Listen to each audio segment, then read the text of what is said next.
TV భక్తి సమాచారం WhatsApp ఛానల్లో జాయిన్ అవ్వండి. అన్ని విశేషాలు ఎప్పటికప్పుడు తెలుసుకోండి. బిగ్ టీవీ ప్రేక్షకులకు నమస్కారం. మాఘమాసం గుప్త నవరాత్రులు ప్రత్యేక కార్యక్రమానికి సాదర స్వాగతం. మనం గమనిస్తే సంవత్సర కాలంలో ఎన్నో రకాల నవరాత్రులున్నాయి. చైత్రమాసం మొదలుకొని వసంత నవరాత్రులు, తరువాత వారాహి నవరాత్రులు, శరన్నవరాత్రులు, మాఘమాసంలో గుప్త నవరాత్రులు, ఇవి కాకుండా మనకు వినాయక నవరాత్రులు కూడా ఉన్నాయి. అయితే వేటికి అవే ప్రత్యేకమైనవి, ఎంతో ప్రాముఖ్యమైనవి. అయితే మనకు పండుగలకు పర్వదినాలకు ప్రసిద్ధి మాఘమాసం అని అంటూ ఉంటారు. మరి ఈ గుప్త నవరాత్రులు అనేది మరి ఎప్పటి నుంచి మొదలైంది, ఎవరు ప్రారంభించారు, ఎలా చేశారు, ఏం చేశారు, ఈ నవరాత్రుల్లో ఆచరించాల్సిన ముఖ్యమైన విధి విధానాల గురించి సవివరంగా సశాస్త్రీయంగా తెలియచేయడానికి ప్రముఖులు మనతో పాటు ఉన్నారు. ఎన్నో దశాబ్దాల కాలంగా దశమహావిద్యలకు సంబంధించి విశేషమైన సిద్ధి పొందటమే కాకుండా భగవత్ అనుగ్రహంతో వారికున్న జ్ఞానాన్ని నలుగురికి పంచే క్రమంలో విశేషంగా కృషి చేస్తూ, పాదయాత్ర చేస్తూ, ఎన్నో ప్రదేశాలు సంచరిస్తూ, ప్రతి ఒక్కరికి చైతన్యాన్ని కలిగిస్తూ విజయవంతంగా ముందుకు సాగిపోతున్నారు. మీ అందరికీ బాగా సుపరిచితులైన గుంటూరు చిలకలూరుపేటలో వేంచేసి ఉన్న శ్రీ శ్రీ శ్రీ ఆదిపరాశక్తి క్షేత్రాధిపతులు శ్రీ శ్రీ శ్రీ నిత్య విద్యానంద భారతీ స్వామీజీ గారు. వారితో మాట్లాడి మరిన్ని విషయాలు వారి మాటలు తెలుసుకుందాం. ఈనాటి కార్యక్రమాన్ని ప్రారంభిద్దాం. నమస్కారం అండి. నమస్కారం అమ్మా. గురుగారు, ఈ మాఘమాసంలో గుప్త నవరాత్రులు అసలు ఎప్పటి నుంచి ప్రారంభమయ్యాయి? ముందుగా జన్మనిచ్చిన తల్లిదండ్రులకు శిరస్సు వంచి పాదాభివందనాలు చేస్తున్నాను. చెప్పండి తల్లి. గుప్త నవరాత్రులు మాఘమాసంలో వచ్చేటువంటి ఈ గుప్త నవరాత్రుల గురించి చాలా క్లిష్టమైనటువంటి ప్రశ్న మీరు మమ్మల్ని సంధించారు. వాస్తవికంగా చెప్పాలి అని అంటే ప్రశ్నలోనే సమాధానం ఉన్నది. గుప్త నవరాత్రులు అని అంటే రహస్య నవరాత్రులు. దీని గురించి చెప్పాలి అని అంటే చాలా విశేషమైనటువంటి విధానాలు ఉన్నాయి. ఒళ్ళంతా గగురు పుచ్చేటువంటి నిజాలు ఇందులో దాగి ఉన్నాయి. మనం ఏదో చూసేటువంటి నవరాత్రులు కాదు. వాస్తవికంగా సమాజానికి కానీ సమాజానికి ఉపయోగపడేటువంటి ఒక ధార్మికమైనటువంటి విద్యను సాధనగా చేసుకుంటూ ఒక అతీతమైనటువంటి శక్తి సంపదను సొంతం చేసుకోవటానికి కొన్ని రకాలైనటువంటి విద్యలు ఉన్నాయి. ఈ విద్యల్లో మనకు తెలుసున్నంత వరకు దశ మహావిద్యలని మీరు వినే ఉంటారు. ఈ దశ మహావిద్యల్లో ఒక్కొక్కరు ఒక్కొక్క విద్యకు అవపోసన పడుతూ ఉంటారు, సాధన చేస్తూ ఉంటారు. అంటే ఇప్పుడు ఉన్న ప్రస్తుత విధానాల్లో దశ మహావిద్యల్లో ఏదో ఒకదాన్ని సాధన చేయడానికే సమయం పడుతుంది. మేము చేసినటువంటి దశ మహావిద్యలు 10 విద్యల్లో అంటే ఒక్కొక్క విద్యను మనం సంపూర్ణం చేయడానికి 4 ఏళ్ళు పట్టచ్చు, 5 ఏళ్ళు పట్టచ్చు. కానీ దశ మహావిద్యలు సంపూర్ణం కావాలంటే చాలా టైం పడుతుంది. మాకు 22 సంవత్సరాలు పట్టింది. అలాంటి సాధనలో మాకు మా గురువులు కానీ మాకు తెలుసున్నటువంటి పరిజ్ఞానంలో గుప్త నవరాత్రులు అనేటువంటివి రహస్యంగా చేసుకునేటువంటి నవరాత్రులు తప్ప బహిర్గతంగా చేసేటువంటి నవరాత్రులు కాదు. అయినా మీరు అడిగారు కాబట్టి కాస్త అవగాహన కోసం అయితే తెలియజేస్తాను. ఈ గుప్త నవరాత్రులు ముఖ్యంగా ఎవరి కోసం అని అంటే దశమహావిద్యల యొక్క అందులో ఉన్నటువంటి శక్తిని, అంటే అమ్మవారి యొక్క ఉగ్రస్వరూపాన్ని, అంటే మీరు వినే ఉంటారు అమ్మవారి సతీదేవి కథలో, ఈ దక్షమహాయజ్ఞంలో జరిగినటువంటి కథలో ఏదైతే శివపార్వతుల మధ్య జరిగినటువంటి విశేషం ఏదైతే ఉందో అక్కడ ఈశ్వరుడికి సంబంధించినంత వరకు అమ్మవారు తన యొక్క 10 రూపాలను కూడా ఈశ్వరుడికి దర్శనమిస్తుంది. ఇచ్చి అష్టదిక్పాలకులుగా అంటే 8 రకాలుగా 8 మూలలా చేసి ఒక రూపం పైన ఒక రూపం కింద అంటే మొత్తం 10 అవతారాలను ఇచ్చి బంధించి తన యొక్క శక్తిని చూపించి తన యొక్క శక్తిని ప్రసరణ చేస్తుంటుంది. ఇందులో అమ్మవారు మనం చూస్తున్నటువంటి సాత్విక రూపంలో దర్శనం ఇవ్వదు. గుప్త నవరాత్రులు అంటే చాలా ఉగ్ర రూపంగా అమ్మవారు దర్శనమిస్తారు. అందుకని సాధకుడు కానీ సాధనాపరులు కానీ ఉపాసనాపరులు కానీ మాత్రమే చేసుకునేటువంటి నవరాత్రులు ఈ గుప్త నవరాత్రులు అంటారు. ఇవి ఆషాఢ మాసంలోను మాఘమాసంలోనూ చేస్తారు తల్లి. ఆషాఢ మాసం, మాఘమాసం. మనం చూసేటువంటి ఆశ్వీజ మాసంలో వచ్చేటువంటి శ్రీదేవి శరన్నవరాత్రులు ఇది లోక కళ్యాణార్థం కోసం. అయితే సాధనాపరులు ఈ గుప్త నవరాత్రులను చేసేటువంటి విధానాలు చాలా అద్భుతంగా ఉంటాయి. అయితే బహిర్గతం చేసేవి కాదు కాబట్టి అవగాహన కోసం తెలియచేస్తాను. ఇప్పుడు మనం చూస్తున్నాం, గుప్త నవరాత్రులు చేస్తున్నాము, శారదా నవరాత్రులు చేస్తున్నాం. అమ్మవారి అనుగ్రహం కోసం చాలామంది గృహాల్లో చేసుకోండి, చాలామంది విధానాల్లో చేసుకోండి, అమ్మవారి అనుగ్రహం శీఘ్రమే వచ్చేస్తుంది అని అంటే కొంతవరకు అవగాహన తప్ప మిగిలినదంతా కూడా ఇబ్బందులే తల్లి. ఎందుకనంటే గుప్త నవరాత్రులు గురువుల సమక్షంలో మాత్రమే జరగాలి. ఆ సాధన పొంది ఆ మంత్రాన్ని అనుష్ఠానం చేసుకోగలిగి ఆ మంత్రాన్ని సిద్ధి పొందినటువంటి వాళ్ళ ద్వారా మాత్రమే ఈ యొక్క గుప్త నవరాత్రులు జరగాలి తప్ప నేను సాధన వేరు, ఉపాసన వేరు, దాని తగ్గట్టుగా సిద్ధి పొందడం వేరు. సిద్ధి పొందినటువంటి గురువులు, సిద్ధి పొందినటువంటి సాధకుడు మాత్రమే ఈ గుప్త నవరాత్రుల జోలికి వెళ్తారు. ఇప్పుడు ఈ గుప్త నవరాత్రులు ఎలా చేసుకోవాలి అంటే ఇప్పుడు ఈ గుప్త నవరాత్రులు గృహస్థులు చెయ్యాలా, సాధకులు చెయ్యాలా? అంటే ఇప్పుడు ఒక రకంగా గురుకులంలో విద్యాభ్యాసం చేసుకునేవారు చెయ్యాలా, సాధారణ గృహిణీలు కానీ వీళ్ళంతా కూడా చేసుకోవచ్చు, అన్ని వర్ణాల వారు చేసుకోవచ్చు, అసలు ఎవరు చేసుకోవచ్చు? చాలా ప్రమాదాలు పొంచి ఉంటాయి. గుప్త నవరాత్రుల జోలికి పోవాలి అని అంటే అమ్మవారి యొక్క ఉగ్రస్వరూపాన్ని దగ్గరుండి తట్టి లేపినట్టే. అందుకని చాలా తత్తరపాటుతో మనం ఎలా పడితే అలా గుప్త నవరాత్రుల జోలికి మనం పోకూడదు. గుప్త నవరాత్రులు అంటే సాధకుడు తన యొక్క అతీతమైనటువంటి శక్తిని, అమ్మవారి యొక్క అతీతమైనటువంటి శక్తితో కేంద్రీకృతం చేసుకుని తన యొక్క శక్తిని పెంచుకునేటువంటి సమయం ఈ గుప్త నవరాత్రులు. అందుకని మంత్రం అనేటువంటిది ఏది తీసుకున్నా, ఏ సాధకుడైనా దశమహావిద్యలకు సంబంధించినంత వరకు ఏ అమ్మవారు ఉపాసన పొందిన వాళ్ళైనా, కాలభైరవ సాధన చేసినటువంటి వాళ్ళైనా సరే ఈ గుప్త నవరాత్రుల్లో వచ్చేటువంటి ఈ 10 రోజులు కూడా వారికి విశేషమైనటువంటి శక్తిని అమ్మ నుంచి పొందడం కోసం ఈ యొక్క నవరాత్రులు చేస్తుంటారు. ఇవి రహస్యకారకంగా చేసేటువంటి గుప్త నవరాత్రులు. వాస్తవికంగా చెప్పాలంటే గుప్త నవరాత్రులను ఇప్పుడు మీరు ఎంతైతే బహిర్గతంగా అడిగారో ఇది చాలామంది మేధావులకి తెలుసు, మహానుభావులకి తెలుసు, గురువులకి కూడా తెలుసు. అందుకని గుప్త నవరాత్రుల్లో సుహాసిని పూజ అనేటువంటిది ఒకటే అందరికీ అర్థమయ్యేలా చేస్తారు. మిగిలినవన్నీ కూడా సాధకుడు రహస్యంగా చేసుకునేటువంటి పూజలు. ఇవి గృహంలో గృహస్థులు ఆచరించే విధానం కాదు కాదు కాదు అలాగనుకుని సాధకుడు స్వయంగా చేసుకునేటువంటి సాధన తప్ప 10 మందిని పిలిచి కూర్చోబెట్టి చేసేటువంటి గుప్త నవరాత్రులు కాదు. అంటే ఎవరికి వారు స్వయం శక్తి పొందటానికి, ఎవరికి వారుగా సాధన చేసుకోవటానికి ఈ నవరాత్రులు తల్లి. అందుకని సంవత్సరమంతా వారు చేసినటువంటి సాధనని గుప్త నవరాత్రుల రోజున ఏ దేవత అయితే సాధన చేశారో ఆ దేవతా సాధనకు ప్రతీకగా ఈ గుప్త నవరాత్రులను 10 రోజులు అమ్మవారిని 10 అవతారాల్లో దర్శించుకొని అమ్మవారికి కావలసినటువంటి ధూపదీప నైవేద్యాలు, కైంకర్యాలు అన్నీ సమర్పించి అమ్మ యొక్క అనుగ్రహాన్ని పొందుతారు. అయితే ముఖ్యంగా దశమహావిద్యలు ఉగ్రస్వరూప ఆరాధన అనేది చెయ్యాలంటారు. అంటే ఇప్పుడు చాలామంది అడుగుతున్నారు, వారాహి నవరాత్రుల అని అంటున్నారు. అలా కాదు తల్లి. ఈ గుప్త నవరాత్రులను అమ్మవారు కూడా ఒక భాగంగా చెబుతాం. అందులో ఒక భాగం పంచమి రోజు వచ్చేటువంటి స్వరూపంగా వారాహి అమ్మవారికి అని చెప్పి ప్రత్యేకించి చెబుతాం. పంచమి రోజు వారాహి దేవత. అయితే మీరు అన్నట్టుగా ఈ గుప్త నవరాత్రుల్లో ముఖ్యంగా తెలుసుకోవాల్సిన విషయం చెబుతాను. ఈ గుప్త నవరాత్రులు అంటే మనం శ్రీదేవి శరన్నవరాత్రులు చేసినట్టుగా హార్బాటాలతో చేసేది కాదు. ఇది చీకటిగా అమ్మవారు కూడా మన కంటికి కనపడినటువంటి స్వరూపంగా అక్కడ అలంకరణ చేయాలి. అలా చేసి అమ్మవారి గుప్త నవరాత్రులు చేస్తారు. అందుకని ఒక రహస్యం తెలియజేస్తాం మీకు ఇందులో.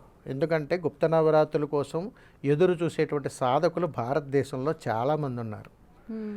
గురువు సాన్నిహిత్యంలో, గురువు అనుగ్రహంతో, గురువు మంత్రం లేకుండా సాధన కోసమే ఈ గుప్త నవరాత్రులు చేస్తారు అని అంటే, గురువు గారి మంత్రం ఇవ్వకుండా స్వయం ప్రకటితంగా కానీ స్వయం మంత్రంగా కానీ ఏదో ఒక మంత్రం కానీ తీసుకుని ఒక 4 ఏళ్ళు 5 ఏళ్ళు 10 ఏళ్ళు అయిపోయి ఒకవేళ ఈ ప్రయాణం చేసి ఏదన్నా గుప్త నవరాత్రుల జోలికి వెళ్ళి చేసేసుకుందాం, నేను గురువుగా ప్రకటించుకుందాం అని ప్రయత్నం చేస్తే అమ్మవారు ఉగ్ర రూపానికి బలి కావాల్సి వస్తుంటుంది. ఎందుకంటానంటే బలి కోరటం అని అంటే అమ్మవారు శిక్షించడం కాదు, అమ్మవారు పెట్టేటువంటి పరీక్షలు తట్టుకోవడం చాలా కష్టం. అందుకని ధ్యానం, జ్ఞానం, అతీతమైనటువంటి తపశ్శక్తి కలిగి ఉండాలి. ఈ గుప్త నవరాత్రులకి వెళ్ళాలని అంటే ఒక మంత్రాన్ని తన దేహం జయించాలి అని అంటే ఒక అతీతమైనటువంటి ఇంద్రియాలను నిగ్రహం చేసుకోగలిగేటువంటి శక్తి, తన చుట్టూ ఉన్నటువంటి ప్రకృతిని ఆధీనంలో తీసుకోగలిగేటువంటి శక్తి తనకు వచ్చినప్పుడు గురువు చెబుతుంటాడు, నాయనా నువ్వు ఇది చేసుకో, ఈ మంత్రానికి తగినటువంటి పటుత్వం వస్తుందని.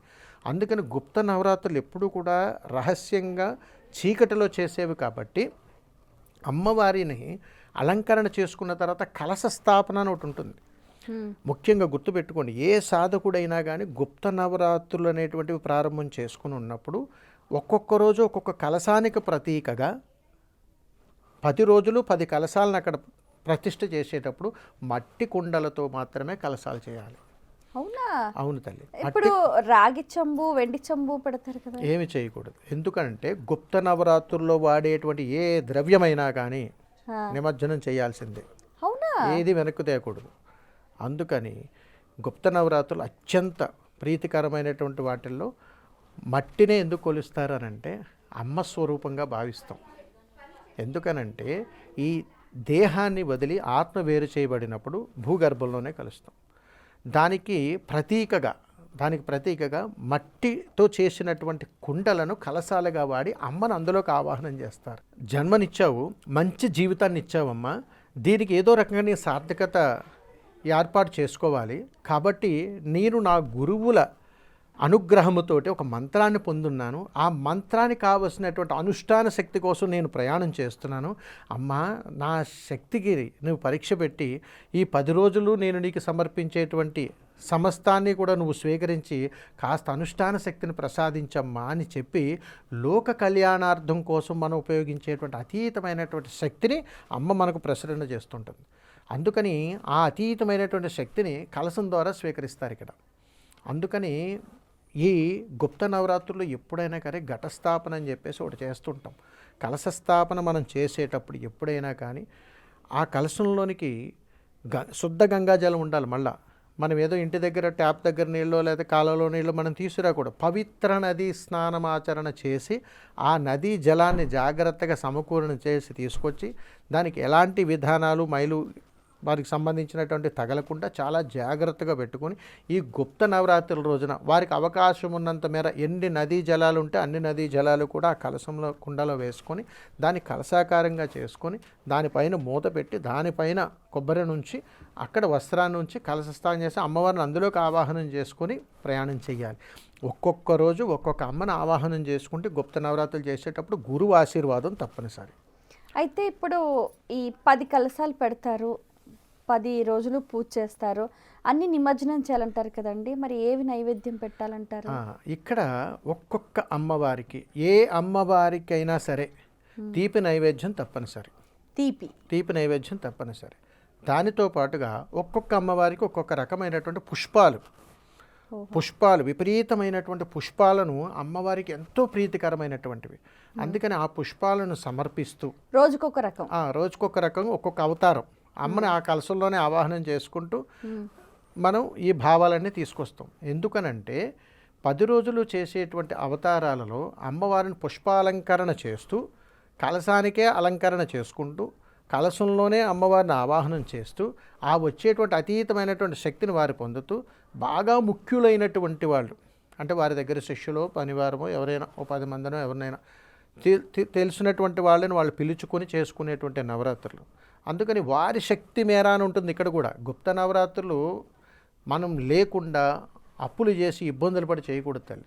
మన శక్తి కొద్దీ మన దగ్గర ఉన్నటువంటి మంత్రానుష్ఠాన శక్తిని బట్టి ఆయా ద్రవ్యాలు సమకూరుతుంటాయి. మనం అనుకుంటూ ఉంటాం ఆ మంత్రంలో బలం చాలా గొప్పగా ఉంటుంది తల్లి. దశమహావిద్యల సాధన అంటే ఆషామాషి కాదు.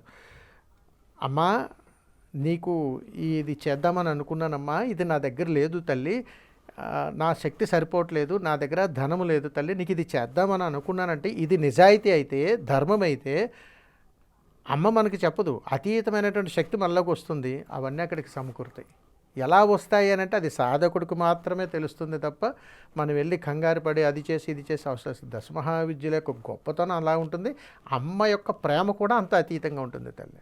అందుకని కేవలం ఈ మాఘమాసంలో చేసేటువంటి ఈ గుప్త నవరాత్రుల్లో సాక్షాత్తు అమ్మవారు మాతాంగి స్వరూపం. మాతాంగి అని మీరు వినే ఉంటారు. రాజశ్యామల మాతాంగి ఇద్దరు ఒకటే. అంటే మీరు శ్యామల నవరాత్రులు అంటాం శ్యామల ఈ నవరాత్రులు. మాఘమాసంలో. అవునవును. అందుకని ఈ రాజశ్యామల అమ్మవారికి ఇంచుమించు ఒక 7-8 రకాల పేర్లు ఉన్నాయి తల్లి. ఈ శరన్నవరాత్రులు ఎలాగైతే ఉన్నాయి, ఈ గుప్త నవరాత్రుల్లో కూడా అత్యంత శక్తివంతమైనటువంటి అమ్మ మాతాంగి. ఏవండని రాజమాతాంగి అని అంటారు, ఆవిడనే రాజశ్యామల అంటారు, ఆవిడనే లఘుశ్యామల అని కూడా అంటారు, ఆవిడనే హంసశ్యామల అని కూడా అంటారు. ఇలాగా ఆ తల్లికి చాలా రకరకాల పేర్లు ఉన్నాయి తల్లి. అయితే ఈ గుప్త నవరాత్రులు ఎందుకు అంత జాగ్రత్తగా చెబుతామనంటే, రాజశ్యామల అమ్మవారు రాజమంత్రి, అంటే మంత్రాధిష్టానానికి పటుత్వం కలిగినటువంటి దేవత రాజశ్యామల అమ్మవారు. అంటే అమ్మవారు ఒక కథ ఉంది తల్లి. ఆ తల్లి యొక్క పుట్టుక కానీ మంత్రానికి కానీ కొన్ని విధానాలు రకరకాలుగా, అంటే ఒక ప్రామాణికం కాదు, 4-5 రకాల ప్రామాణికాలు. ఎందుకంటే ఏ విధంలోంచి అమ్మవారిని మనం ఆరాధన చేస్తామో ఆ విధంగానే ఆ తల్లి యొక్క మంత్రానుష్ఠానం ఉంటుందని ఉంటుంది. అందుకని మంత్రానికి అధిపతి దేవత కాబట్టి, మాతాంగుడికి జన్మించినటువంటి బిడ్డ కాబట్టి ఈవిడను మాతాంగిగా కొలుస్తారు. అందుకని మంత్రానికి అధిష్టానం కాబట్టి రాజమాతాంగిగా కొలుస్తారు. ఈ రాజమాతాంగి అమ్మవారిని, రాజశ్యామల అమ్మవారిని ఎంత జాగ్రత్తగా అయితే మనం పూజిస్తామో అంతే అష్టైశ్వర్యాలతో పాటుగా అంతటి అధికారాన్ని ఇస్తుంది. అందుకని ఒక రాజ్యంలో ఒక మంత్రానికి ఉన్నటువంటి అతీతమైనటువంటి అనుబంధాన్ని తెలియచేసినటువంటి అమ్మ మాతాంగి అమ్మ. అందుకని ఇప్పటికీ కూడా రాజ్యం కోసం, రాజ్యం అధికారం కోసం రాజశ్యామల అమ్మవారినే పట్టుకుంటారు. ఇప్పుడు కేవలం ఇలా నామస్మరణ జపమాల చేస్తే కూడా అనుగ్రహం ఉంటుందంటారా? రాదు తల్లి, గుర్తుపెట్టుకోండి. గుప్త నవరాత్రులంతా ఒక ఎత్తు అయితే రాజశ్యామల అమ్మవారిని పూజించేటప్పుడు అసలైనటువంటి ఘట్టం.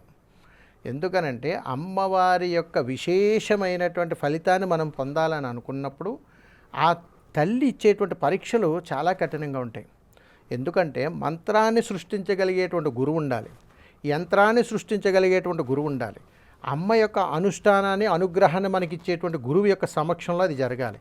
అందుకని మంత్రానికి రాజ్యాధిపతి అయినటువంటి రాజశ్యామల అమ్మవారిని ప్రసన్నం చేసుకోవడం అంటే అంత ఆషమాషి కాదు. ఆ తల్లి యాగమో హోమమో చేసి నేను రాజ్యం ఎక్కేస్తానంటే ఎక్కినంతసేపు ఉండదు, అందలం కిందకి పడేయాల్సిందే. అందుకని ఎప్పుడు కూడా ఎలా పడితే అలాగే, ఎప్పుడు పడితే అప్పుడు దశమహావిద్యలతో కానీ గుప్త నవరాత్రులతో కానీ చెలగాటాలు ఆడకూడదు. అందుకని అమ్మవారి మంత్రం చదివేస్తే అయిపోతుందా అంటే అవ్వదు. అందుకని చాలా జాగ్రత్తగా ఈ గుప్త నవరాత్రుల్లో విశేషమైనటువంటి ఫలితాల్లో చెబుతుంటారు. సాధ్యకర్త మహాదేవి యోగ కారణ జన్మన అనేక రూపామయా రూపా సాధ్యవంతన కార్తన శిఖా రూపామయా రూపా దశభేదత్రణ అనేక రూపా మహామయీ దేవా వార్జన వండిత అనేకమయా మయా రూపా దేవా కార్తన మండిత సదా రూపా మయా మయీ ఏవ కారణ జన్మన శ్మశానవాసీ మహారుద్ర యోగకారిణి దశమ రూప మహక్కార దేవా వేర్ధన వండిత అని అమ్మవారి గురించి తంత్రాల్లో చెబుతుంటాం.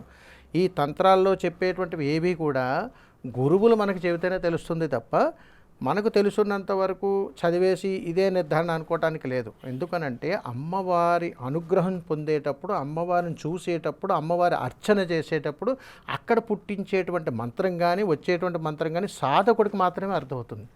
అందుకని గుప్త నవరాత్రులు ఎప్పుడూ కూడా సాధకుడును కానీ గురువును కానీ ఆశ్రయించే చేసుకోవాలి. అది మీరు గృహాల్లో చేసుకుంటాను అని అనిపిస్తే గురువును కానీ సాధకుడు కానీ ఆహ్వానించి వారి పర్యవేక్షణలోనే జరగాలి. అది తల్లి. అయితే ఈ సుహాసిని పూజలు ఈ గుప్త నవరాత్రుల్లో ప్రతిరోజు చెయ్యాలంటారా? శ్యామలా నవరాత్రులు అని అంటాం. శ్యామలా నవరాత్రులు గుప్త నవరాత్రులు కొలుస్తారు. తప్పనిసరిగా అందరికీ అర్థమయ్యేటట్లుగా ఒక 2 రోజులు, ఒక రోజు అమ్మవారికి ఈ పూజ తప్పనిసరి. అందుకని మనం పిలుచుకున్నటువంటి విధి విధానాల్లో ఎవరున్నా కానీ ఈ గుప్త నవరాత్రుల్లో సుహాసిని పూజ, సుమంగళి పూజగా కూర్చోబెట్టి చాలా చక్కగా, అంటే కుమారి పూజ చక్కగా చేస్తారు తల్లి. అందుకని చాలా చోట్ల మీరు ఎక్కడైనా గమనించండి, సాధకులు చేసేటప్పుడు ఈ గుప్త నవరాత్రుల్లో సుహాసిని పూజ తప్పనిసరిగా చేస్తారు.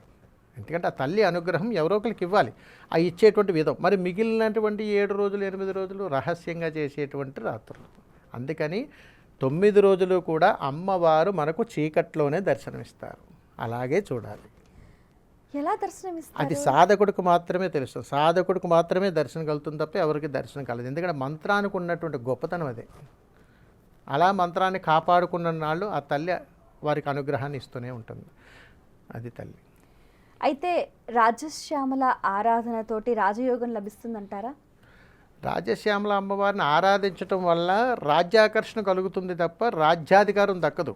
అందుకని అమ్మవారిని ప్రసన్నం చేసుకోవాలన్నా, అమ్మవారి యొక్క అనుగ్రహాన్ని పొందాలనన్నా రాజ్యాధికారం మీద ఉన్నటువంటి మమకారం కలిగినటువంటి వ్యక్తి గురువుతో ప్రయాణం చేయాలి. అంతే తప్ప పలానా వాళ్ళు రాజశ్యామల యాగం చేస్తున్నారు, నేను ఇప్పటికిప్పుడు నాకు రాజ్యాధికారం కావాలని అక్కడికి వెళ్ళిపోతే వాళ్ళు ఎగిరిపోతారు, వీళ్ళు ఎగిరిపోతారు తల్లి. అందుకని అమ్మవారి దగ్గర ఎప్పుడైనా సరే గుర్తుపెట్టుకోండి, సాత్విక రూపం వేరు, ఉగ్రస్వరూపాలు వేరు. అందుకని దశమహావిద్యల్లో చాలా జాగ్రత్తగా చెబుతుంటాం. మీరు ఏదన్నా చేయండి, ఎలాగన్నా చేసుకోండి, దశమహావిద్యల గురించి చేసేటప్పుడు ఒక గురువుని ఆశ్రయించండి, ఒక సాధకుడితో ప్రయాణం చేయండి. వారు ఇచ్చేటువంటి అంటే మనకు వచ్చేటువంటి ఉపద్రవాన్ని గురువు స్వీకరించడానికి సిద్ధంగా ఉంటాడు, రక్షించబడతాడు. అంటే మన ముందు గురువు ఉంటాడు కాబట్టి మనం ఏదైనా వస్తే గురువు స్వీకరించగలుగుతాడు. ఈ గురువుకే అర్హత లేనప్పుడు రాజశ్యామల అమ్మవారు పెట్టేటువంటి పరీక్షలకు ఖచ్చితంగా మనం బలిగాక తప్పదు. అందుకని ఈ రోజుకి కూడా చరిత్రలో స్వార్థంతో రాజశ్యామల యాగం చేసినటువంటి వాళ్ళు ఏమైపోయారో మీరు చూడండి. ఎక్కడైనా కానీ చరిత్ర చూసుకోండి. ఒకప్పుడు రాజ్యకాలంలో కానీ, ఇప్పుడు ప్రస్తుతం జరుగుతున్నటువంటి ఈ కలియుగ రాజ్యకాలంలో కానీ అమ్మవారితో ఎప్పుడైనా సరే చెలగాటాలు ఆడితే భూస్థాపితం తప్పదు. అందుకని తల్లి మంత్రానికి అధిష్టాన దేవత, ఆధిపత్యానికి అధిష్టాన దేవత, రాజ్యాధికారానికి అధిష్టాన దేవత అయినటువంటి రాజశ్యామల అమ్మవారిని ప్రసన్నం చేసుకోవాలంటే రాజమాతంగి యొక్క నిజస్వరూపాన్ని దర్శనం పొందినటువంటి గురువుతో మాత్రమే అది సాధ్యం. ఒక్కసారి ఆ విజయం పొందితే జీవితకాలంలో ఎప్పటికీ ఓటమి ఉండదు. అంతటి అద్భుతమైనటువంటిది. కానీ ఏంటంటే ఇప్పుడున్న బిజీ ప్రపంచంలో రకరకాలుగా వెళ్ళిపోతున్నాయి. ఒక డౌట్ ఏంటంటే గురుగారు, ఇప్పుడు ఒకరు ఒక సంకల్పంతో రాజశ్యామల అమ్మవారిని ఆరాధించి రాజసు యాగము అవి చేశారనుకోండి, ఒక అధికారం వచ్చింది అంటే జీవితంలో ఒకటేసారి చెయ్యాలా, లేకపోతే సంకల్పాలు మళ్ళీ పెట్టుకొని మళ్ళీ చెయ్యాలా? అంటే తల్లి ఒక మంత్రానికి ఒక అధిష్టానం ఉంటుంది. అలాగే గుర్తుపెట్టుకోండి, రాజశ్యామల యాగానికి మనం శ్రీకారం చేస్తే చాలామంది సాధకులకు తెలుసు, గురువులకి తెలుసు, దీన్ని అనుష్ఠానం పొందినటువంటి వాళ్ళందరికీ తెలుసు. రాజశ్యామల యాగం కానీ ప్రారంభం కానీ చేస్తే జీవితకాలంలో ఒకసారి ప్రారంభం చేసి వదిలేయకూడదు, మళ్ళా ప్రాణం పోస్తూనే ఉండాలి, మంత్రానికి శక్తి పెంచుతూనే ఉండాలి. అంటే ఒక బిడ్డకు జన్మనిచ్చినట్టే, ఎంత బాగా నువ్వు చూసుకుంటే అంత బాగా నీ ఎదుగుదల ఉంటుంది, అంత బాగా కీర్తి గడిస్తావు, అంత బాగా నీ పేరు ప్రఖ్యాతులు వస్తాయని చెప్పేసి ఇందులో చెబుతాం. అందుకని ఏదైనా విధానంలోకి వెళ్ళొచ్చు, కానీ రాజశ్యామల అమ్మవారి దగ్గరికి వెళ్తే మాత్రం అప్పుడే బిడ్డకు జన్మనిచ్చితే నువ్వు ఎంత బాధ్యతతో అయితే ఉంటావో ఆ పెరిగి పెద్ద చేసి చివరాఖరి వరకు నువ్వు అలాగే ఉండాలి. అలా ఉన్న నాళ్ళు మనం చాలా బాగుంటాం. అందుకని ఎప్పుడూ తల్లి రాజశ్యామల యాగం నీ జీవితంలో ఒకసారి జరిగిందానంటే గురువుని కించపరచకూడదు, గురువు లేకుండా రాజశ్యామల యాగం జరగకూడదు, గురువు లేకుండా మంత్రం తీసుకోకూడదు. ఒక దీక్షతో కూడుకున్నటువంటి మహాయజ్ఞం ఇది. చాలా అద్భుతమైనటువంటి విజయాలు తల్లి అన్నీ వచ్చి కాళ్ళ దగ్గర పడతాయి. అంత గొప్ప తల్లి ఆ తల్లి. అయితే ఈ యాగం ఎవరు చేయొచ్చు అంటే ఎవరికి ఆ శక్తి సరిపోతుంది? ఇప్పుడు రాజశ్యామల యాగం చేస్తే మున్న ఆస్తిపాస్తులు అన్నీ కూడా దానం చేయాలంటారు, నిజమేనా? రాజశ్యామల యాగం చేస్తే ఆస్తిపాస్తులు దానం ఇవ్వడం కాదు తల్లి. రాజశ్యామల యాగం సరైన రీతిలో కానీ చేసుకోలేకపోతే ఉన్నవన్నీ వెళ్ళిపోతాయి. మీరు అన్నట్టు ఆస్తిపాస్తులు ఇవ్వాలన్నారు చూసారా, మొత్తం అన్నీ కరిగిపోతాయి. అందుకని ఈ తల్లి అధిపతి దేవత, మంత్రానికి అధిపతి దేవత, రాజ్యానికి అధిపతి దేవత. అందుకని దశమహావిద్యలు సంపూర్ణంగా సిద్ధి పొంది మంత్రాన్ని సృష్టించగలిగేటువంటి సాధనాయుక్తుడు ఎవరైతే ఉన్నారో ఆ గురువుల సమక్షంలో జరగాలి. ఆ సమక్షంలోనే గురువులతో ప్రయాణం కొన్ని నెలలు చేసి గురువు యొక్క ఆశీర్వాదంతో గురువు వెంట ఉండి ఆ రాజ్యాధికారం చేపట్టడం కోసం ఆ మహాయజ్ఞం తలపెట్టాలి తప్ప మనకు అవకాశం కుదిరింది, నా దగ్గర కోట్లు ఉన్నాయి, నేనేదో చేసేస్తున్నానని ధనంతో ఎప్పుడు కూడా మంత్రాన్ని కొనలేరు, ఎప్పుడూ కొనలేరు. అందుకని అన్నింటికన్నా విలువైనటువంటిది మంత్రాన్ని ఎప్పుడు అమ్ముకోకూడదు, ఎప్పుడు అమ్మకూడదు. ఆ సమయానికి ఆ సత్కార్యం అది జరిగిపోతుంది.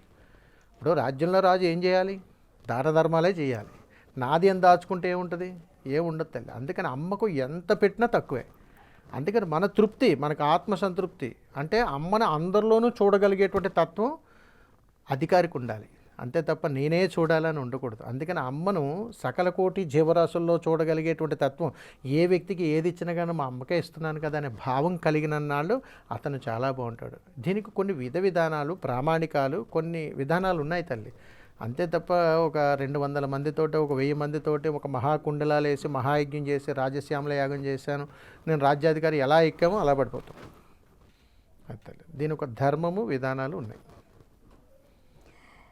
సామాన్యమైన భక్తులు, సామాన్య ప్రజానీకము ఈ మాఘగుప్త నవరాత్రుల్లో ఎటువంటి పదార్థాలు దానం చేసుకోవాలి? తప్పనిసరిగా ఈ గుప్త నవరాత్రుల్లో మీకు దగ్గరలో ఉన్నటువంటి గురువుల దగ్గర కానీ సాధకుల దగ్గరకు కానీ వెళ్ళి వస్త్రదానం చేయాలి. మొట్టమొదటిగా ఈ గుప్త నవరాత్రుల్లో ముందు వస్త్రదానం, తర్వాత ధాన్యదానం, తర్వాత ధనదానం, నీకు శక్తి ఏదన్నా కలిగి ఉంటే సువర్ణదానం, ఇంకా శక్తి కలిగి ఉంటే భూదానం.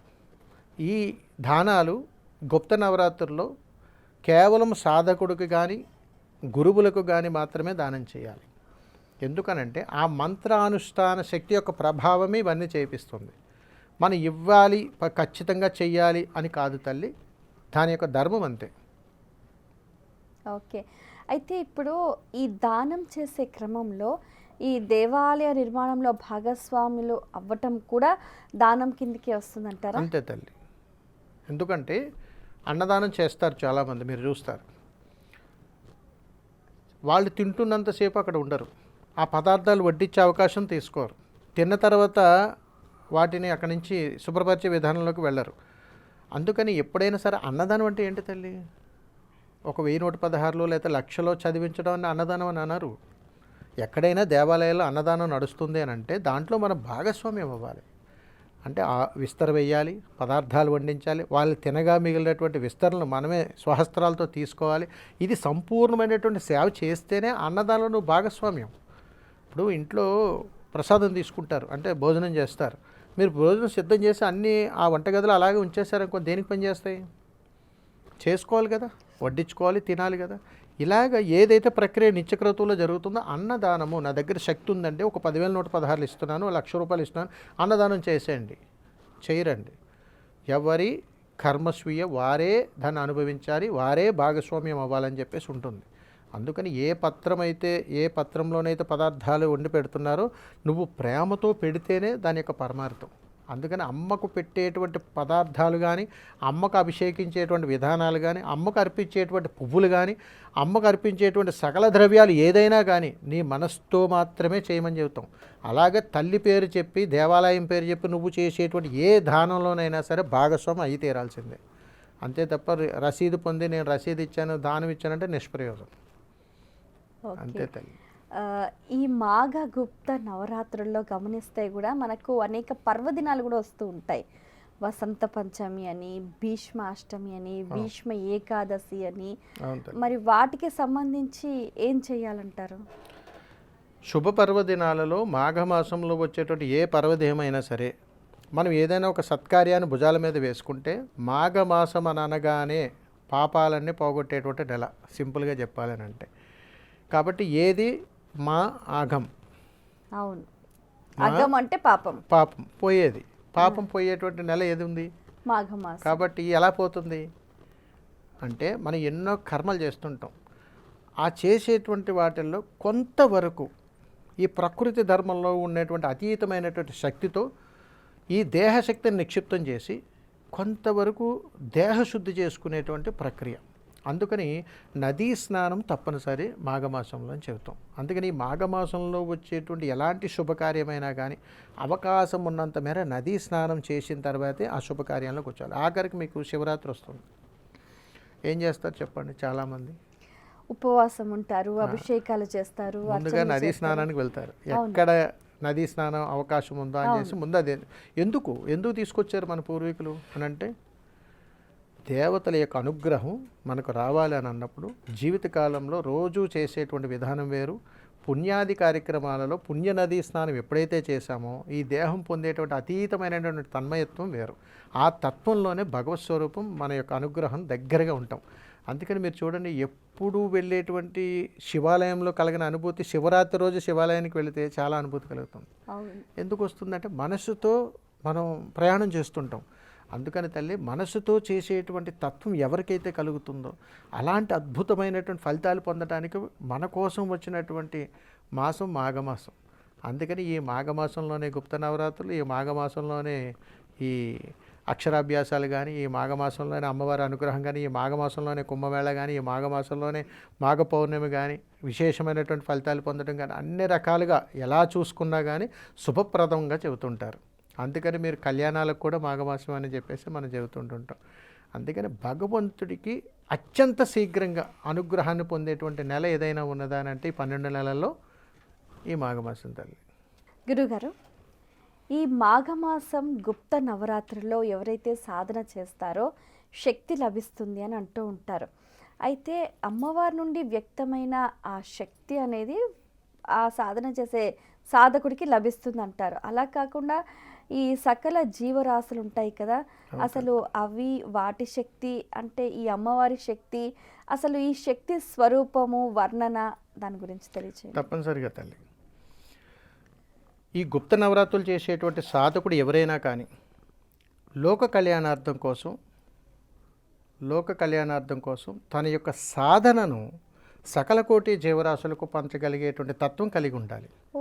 ఎందుకనంటే ఈ ప్రకృతిని ఆధారభూతంగా చేసుకునేటువంటి ఈ మంత్రోచ్చారణలో తన యొక్క కుండలిని శక్తిని జాగృతం చేసి ఈ ప్రకృతిలో ఉన్నటువంటి అనేకమైనటువంటి జ్ఞానశక్తిని తను సొంతం చేసుకొని దానిని దైవిక శక్తిగా భావించి ఈ ప్రకృతి నుంచి ఏర్పడినటువంటి సహజ సిద్ధంగా వచ్చినటువంటి ద్రవ్యాలు అంటే పుష్పాలు, జలం, అగ్ని ఇవన్నీ కూడా అమ్మవారికి ప్రసాదంగా సమర్పిస్తుంటారు.